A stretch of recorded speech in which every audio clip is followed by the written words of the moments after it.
Hi, this is Josh Blackman. I am the president of the Harlan Institute, and it's my honor to introduce you to the next round of the 2020 Harlan Institute ConSource Virtual Supreme Court Competition. Today we're arguing the case of Espinoza versus Department of Internal Revenue. We have two teams from Creekview High School in Texas, Brandon and Isaac for the petitioners, and Christian and Elizaveta for the respondents. Petitioners, you have 15 minutes. Brandon, you can begin whenever you're ready, sir. May it please the court. My name is Brandon Fantine, along with my co-counsel, Isaac Yu. Today, we represent the petitioner, Carla Espinoza, Jerry Ellen Anderson, and Jamie.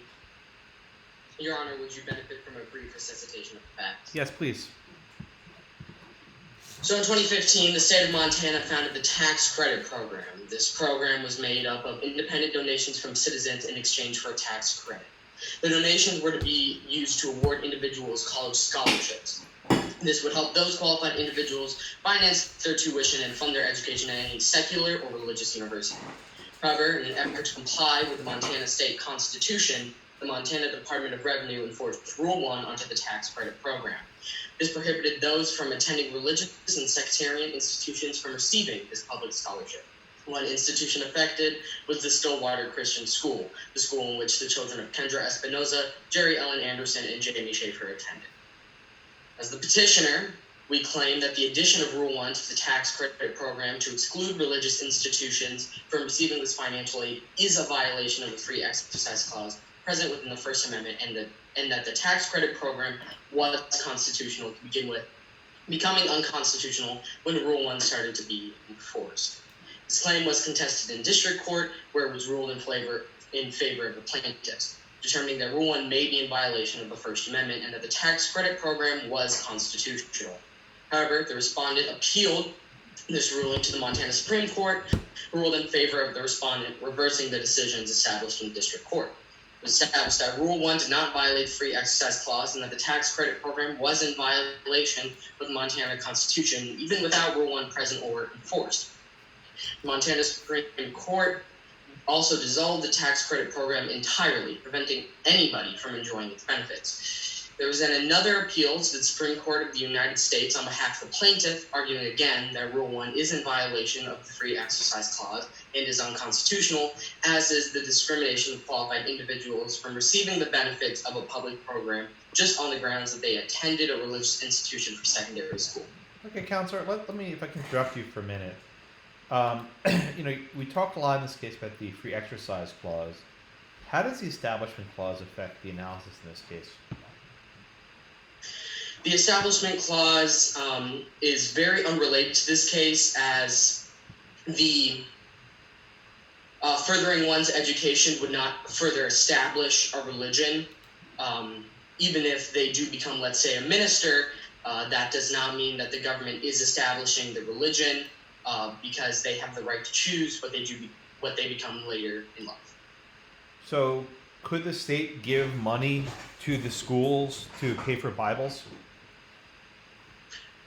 No, this scholarship wouldn't be going to the schools. It would be going to the students and the parents of those students, which is a point I will address later in my argument. Well, but again, the money eventually goes to the schools, right? Eventually. It would go to a university. Yes, Your Honor. Well, why can't that school then use the money to pay for Bibles? What the university does with the money is up to the university. If the scholarship would be awarded to the university, it is awarded to the student to pay for tuition, room and board. Right. No, I get that, but the money goes to the school eventually. So my question is, does the Establishment Clause in any way limit how that money is spent? No, it would not. In terms of a religious school, just providing Bibles would not further establish. Well, Counselor, tell me about Locke v. Davey. Locke v. Davey? Yeah.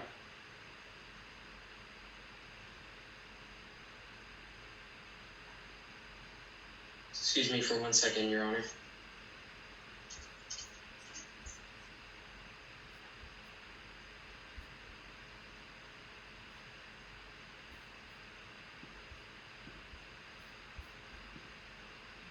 Are you familiar with that case? I'm not very familiar with that case. I've heard of it. Oh, that's okay. Well, But we can move on. to my knowledge, it has to do with scholarship and secular, not secular, non-secular majors. And it wouldn't violate, I believe, what was decided in the case is that it wouldn't violate the free exercise clause to engage in a religious major at a Well, Counselor, university. what's the strongest case in support of your position? What's your best case? Our best case would be Rosenberger v. Rector and the Visitors of the University of Virginia, because it created a distinction between funds and how it's treated in relation to religious content. So if a fund is going to support a big umbrella topic, such as education, it has to support all facets of that education, including religious education. What about Trinity Lutheran, Counselor? Trinity Lutheran. The Comer, the Supreme Court decision. Are you familiar with that case? Vaguely familiar with that case. I am more familiar with Lamb's Chapel v. Center Morris's Union Free School District, Lynch v. Donnelly, Sherbert v. Berner, and Owen v. Roy, and Board of Education of Central School District Number 1 versus Allen. All right. Well, tell us about those cases. Yes, Your Honor. So, in Lamb's Chapel v. Center Morris's School District, New York law authorized schools to regulate the after-hour use of their facilities. The Center Morris's Union Free School District prohibited the use by any religious group. And in this case, it was established that denying the use of public funds and or public property to a religious organization is discrimination against the religion. And viewpoint discrimination is in violation of the free exercise clause. And then in Lynch v. Donnelly, the city of Pawtucket of Rhode Island erected a Christmas display in the shopping district. A citizen of that city took offense because they did not associate with that religion, and it was established that in this case, if somebody does not associate with the religion still must be accommodated to by the government, not merely tolerated. In Sherbert v. Berner, a member of the Seventh-day Adventist Church was fired from her job after she refused to work on Saturday due to her religious belief, and she was denied compensatory benefits since she was fired. She was denied compensatory benefits from her employer. What was established in this case was that compensatory benefits from an employer or a government-owned entity cannot be denied based solely upon the grounds of religion. And then finally, the Board of Education of Central School District Number 1 versus Allen. In this 1965 case, an amendment required New York's education law to have public schools lend their materials to private schools, and then in this case it was established that the sharing of public school materials with parochial enrolled students is constitutional because it goes to the student, and the idea of the student benefit theory was further established in terms of religion, where financial benefit goes to parents and children, not to schools, in reference to secondary schooling. Okay, Counselor, let me ask you another question. Tell me about Article 10 of the Montana Constitution. I'm sorry, could you repeat that? I couldn't hear you.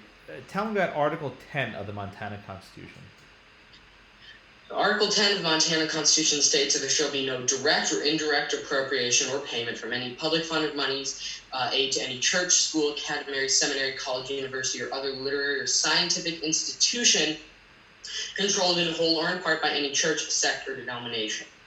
Meaning, public fund and public money cannot aid anything controlled by a church.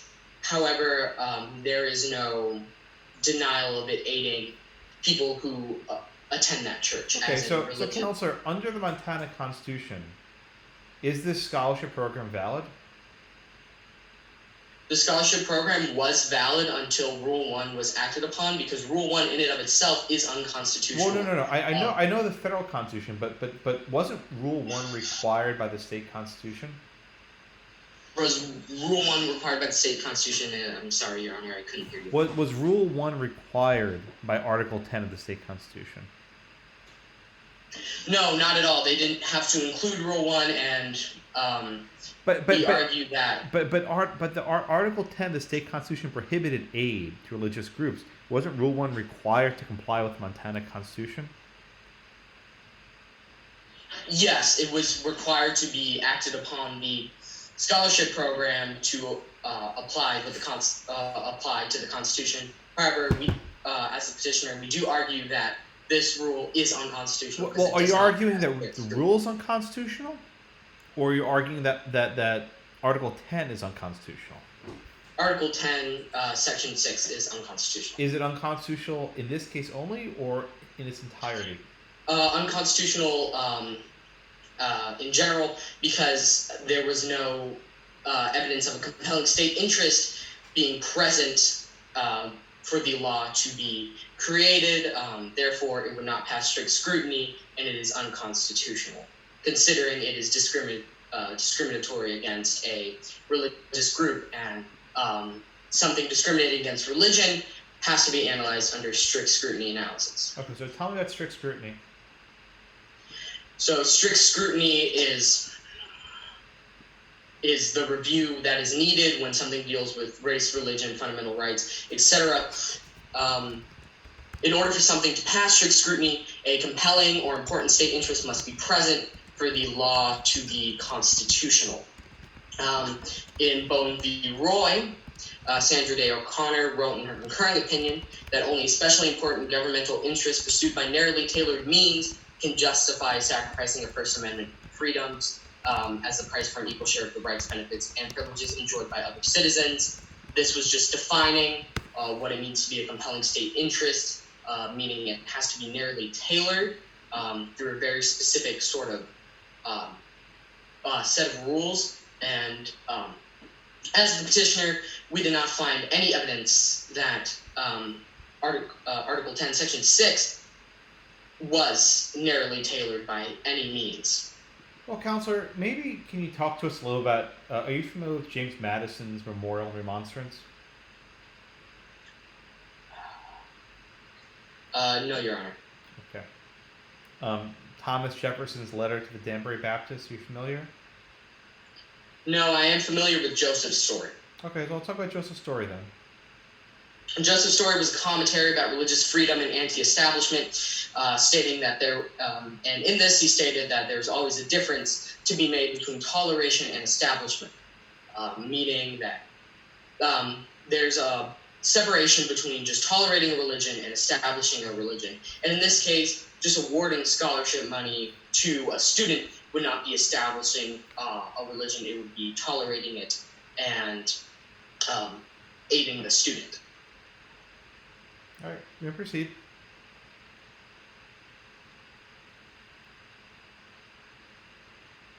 You can proceed with the argument. Go ahead.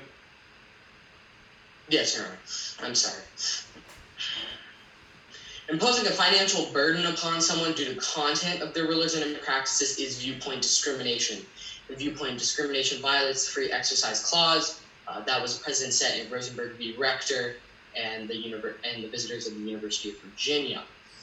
The Supreme Court has also further defined viewpoint discrimination and the converse of viewpoint neutrality in Lamb's Chapel, in which the Honorable Judge White stated that treating all religions and religious purposes alike does not make it viewpoint neutral.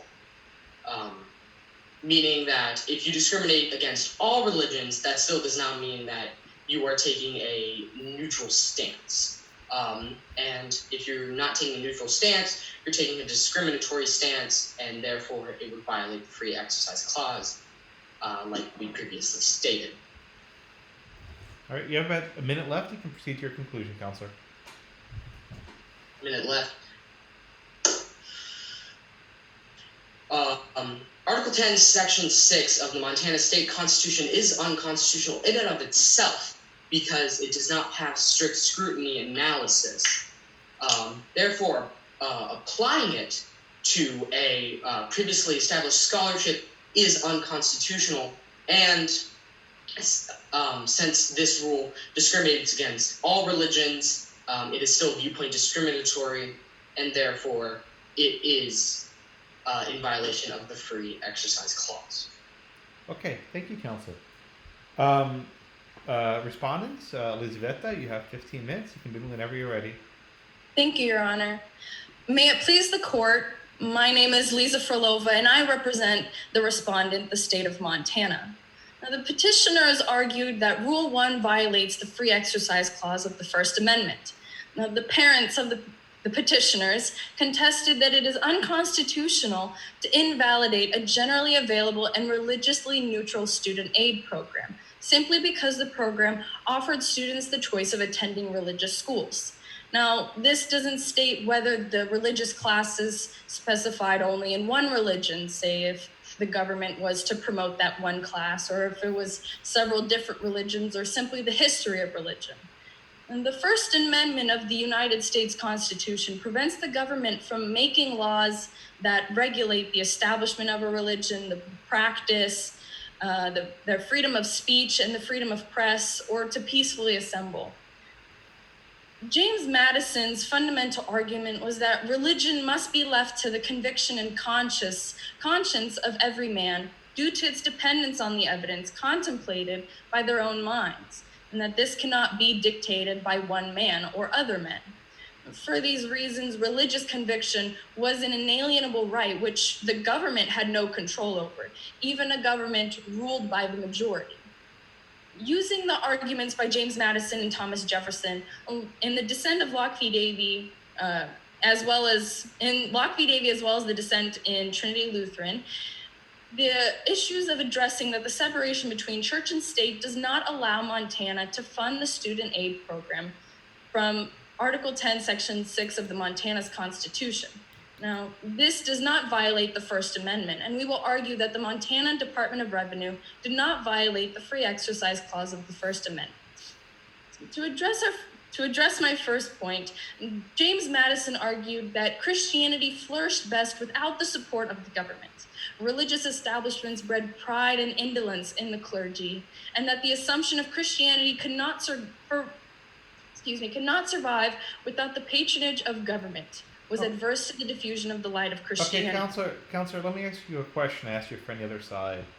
What were the facts in Trinity Lutheran versus Comer? That was the church that was requesting money for their programs, and this church provided classes as well as like a preschool, and the government could not fund the church because of its What religion. exactly was Trinity Lutheran asking for? They were asking for money for a playground for the children. I know, but what on the playground specifically? What were they trying to get money for? I believe that it was the slide as well as the area for the playground. They wanted tire scraps to help cushion the floor. Yes, now, what was the holding in Trinity Lutheran? They found that the government could not provide this money since it was a religious. No, that wasn't the holding. That was the prior to then. They found that the government could not simply not allow the funding because it was a religious organization. I think you're right, but just say it one more time. I think you got it. One more time, you said, Your Honor? Just say it one more time, please. Sorry. The Supreme Court found that the government was essentially not discriminating because it was a religious environment, that the government could not that their sole reason for not providing the funding was because it was a religious organization. Okay, good. That's right. Thank you. So let's talk about the Montana Constitution, right? Tell me about Article 10. Why do you think Article 10 is constitutional? Article 10 discusses providing funding, either direct or indirect funding, of a religious school, organization, or other institutions. Now, this is constitutional because there is supposed to be a separation of church and state. In the Constitution, it states, as well as founders of the Constitution, it states that the government isn't allowed to promote simply one religion. Now, if the question of one religion or many religions can come into kind of a question on if the organization or the institution has several religions, then is the government really promoting those religions? But the government isn't supposed to have a say in the religion. And if the government was to provide funding for one institution or one program and not other programs, it could be seen as favoritism, say, for example. Well, but the counselor in this case, right, if the Stillwater school was non-religious, they would have gotten the money. But because they're religious, they didn't get the money. Isn't the sole reason, I think that's the word used, isn't the sole reason they lost this money because they're religious? Well, with scholarships, as you have to apply, you do have the chance of getting accepted. Say it's for you're applying to university.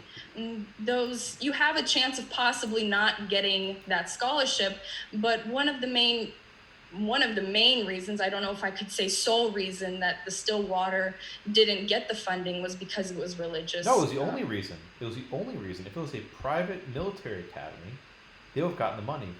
The sole reason is because of Article 10 of the Constitution. That's the only reason. Well, if Montana were to not follow their Constitution and provide the funding, then other schools would possibly then ask for the funding as they see as Montana provided. But my question is different. If the Montana Constitution says you must deny basis on you must deny funding the base of religion, doesn't that provision violate the Constitution of the United States? Trinity Lutheran says you can't use religion as a sole basis to deny benefits. The Montana Constitution denies benefits on the sole basis of religion. How is the Montana Constitution consistent with Trinity Lutheran? The Montana Constitution isn't prohibiting the religious courses or institution to not continue practicing or to continue teaching students. In Trinity Lutheran, it can be seen that by the government not providing this funding, they're prohibiting these children from having these resources. The Constitution states that governments can't persecute these people and can't prohibit them from practicing their religion or practicing one specific religion. By not providing this funding, it does not directly prohibit this school from continuing teaching its students or allowing students to come in. The funding would simply help the program grow and not necessarily refrain it from getting any support or getting more students to participate. Okay, Counselor, you familiar with the case of Zellman versus Simmons Harris? I do not completely remember all of the facts for that case, Your Honor. All right, you can proceed with the argument. Go ahead. Now, the morality behind separating church and state is to argue the support in the government not participating in different religions or having a say or favoritism. And the separation between church and state does not violate the Free Exercise Clause, as it does not prohibit individuals from practicing their religion or taking religious courses. The religious course or organization does not solely rely on the government. If the government was to allow funding for a student aid program, they would go against the morale of the separation of church and state. In the case of Trinity Lutheran, the church sought for state funds, and the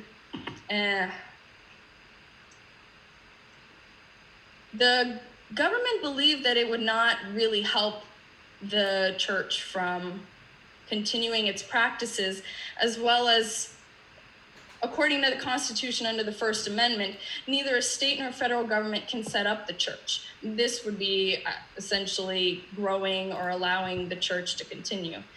In Locke v. Davie, the subject of religion is one in which both the United States and state constitution embodies distinct views that find no counterpart with respect to their other callings or professions. That a state could deal differently with religious education for the ministry, that with the education for other callings is a product of these views. And Thomas Jefferson stated, "I contemplate with sovereign reverence that act of whole American people which declared that their legislators should make no law respecting an establishment of religion or prohibiting the free exercise thereof, thus building a wall between separation of church and state." Okay, Counsel, if I can interrupt, what do you think is the strongest Supreme Court case on your side? I believe it would be either Locke v. Davie or it starts with an R. I can't remember the second or how to pronounce Rosenberg? it. Yes, Rosenberg. Well, tell me about Rosenberg. So Rosenberg was the issue between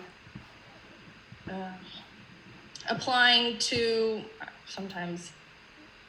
a university, and that because this class allowed or went into the case of religion, the state did not provide this.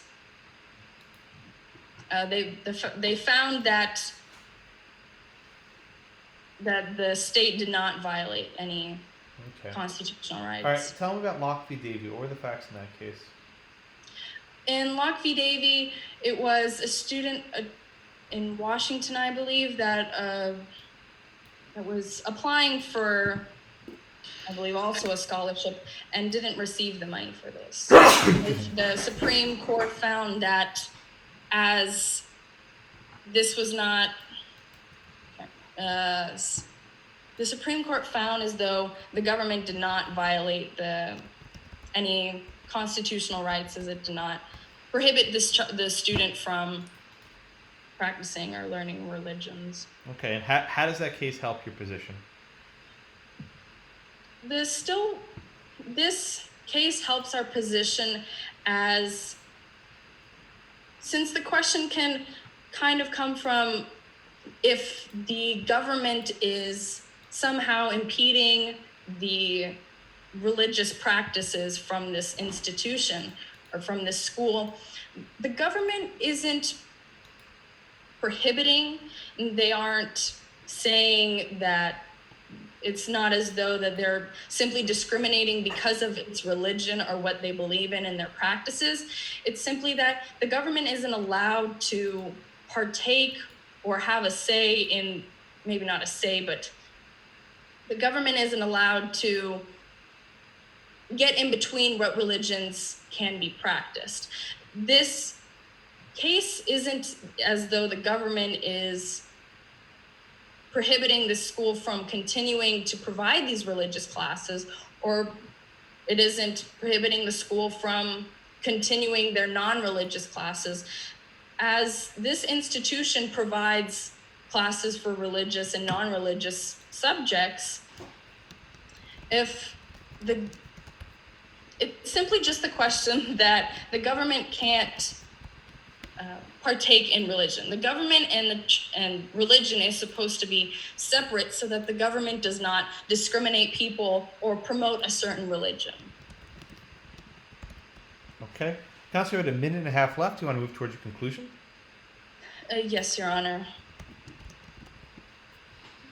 We need not to venture further into the difficult area in order to uphold the Promise Scholarship Program, as currently the legislature, countries, cities, towns, school districts shall not make any direct or indirect appropriation or payment to any public in any form of public money or funds for any of section purpose to aid any church. That would be somewhat outlandish to make it more difficult for the respondents. It is for these reasons that we pray the court upholds the rulings of the lower court and rules in favor of the respondent. Okay, thank you so much, Counselor. Okay, petitioner, you have 5 minutes. You can begin whenever you're ready. May it please the court. My name is Isaac Yu, and I'll be bringing up a rebuttal on the side of the petitioners today. First of all, the tax credit program in itself was facially neutral and constitutional, as my co-counsel argued previously. So the addition of Rule 1, specifically the target and discriminate against these religious institutions, would be a violation of the Free Exercise Clause. And as my co-counsel argued, the application of the Article 10 in the Montana State Constitution is misapplied and misaligned in this case.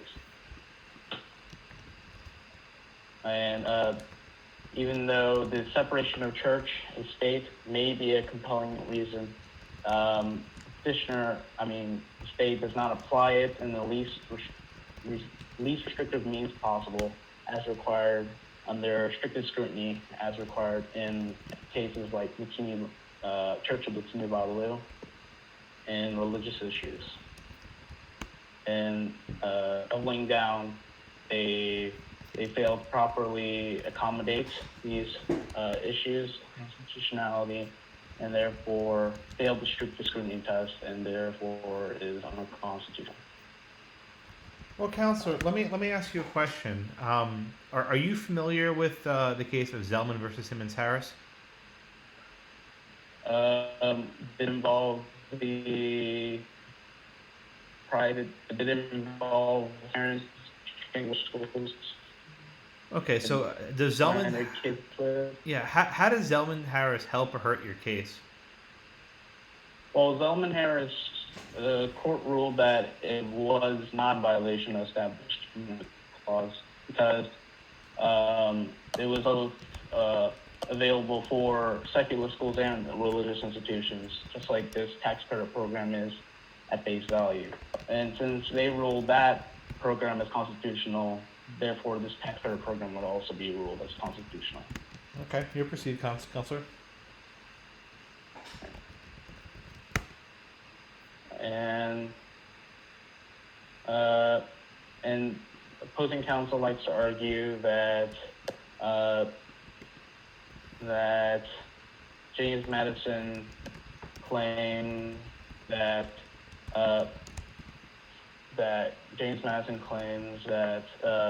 the state should not establish a specific religion or theological ideology.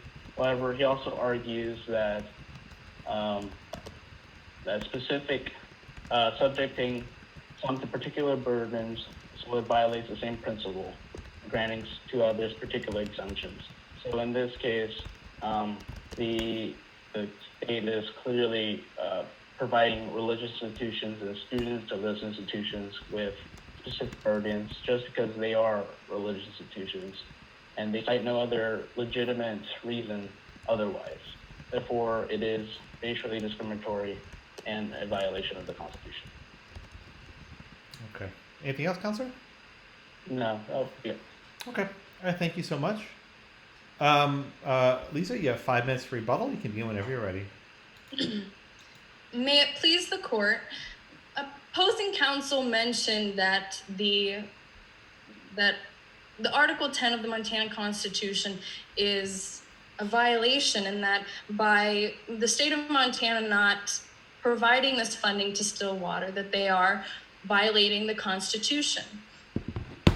In the argument from James Madison regarding the morals of separation between church and state, we have to go back and understand this, is that during this time there was religious persecution, and to prohibit that from further happening and prohibit further governments from promoting a single religion or several religions, the state of Montana does not violate the Constitution because it is not promoting a religion. It is not, if the state of Montana was to provide this funding, then other religious institutions or institutions that offer religious courses would then be asking for this funding, but that the state of Montana is not allowed to provide through their constitution. So then, Counselor, maybe the remedy is we just declare the Montana Constitution unconstitutional, right? If we say that the Blaine Amendment's unconstitutional, then we don't have this issue. Then they can provide the funding.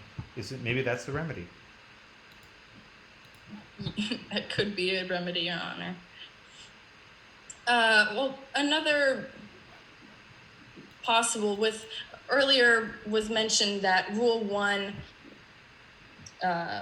it wasn't required for the Article 10, but it does further explain as to what can and can't be allowed. The government can't allow this funding, and that is why we ask that you rule in favor of the lower courts and in favor of the respondent. Thank you. Okay, thank you so much. Well, I want to thank both teams. You did a fantastic job. I know I asked a lot of really tough questions because I think you guys can handle it. This was a good round, and I appreciate all the hard work you put into it. Do you have any questions for me? Sebastian, anything you'd like to add? No, this was an interesting round. It's obviously a really difficult case. That's why we chose it. And there's a lot of intricacies to it, but you all held up pretty well under Justice Blackmun's withering questions. They're tough. Well, thank you very much, and I wish all of you the best of luck, and feel free to email me with any questions, okay? All right, thank you so much. Bye-bye.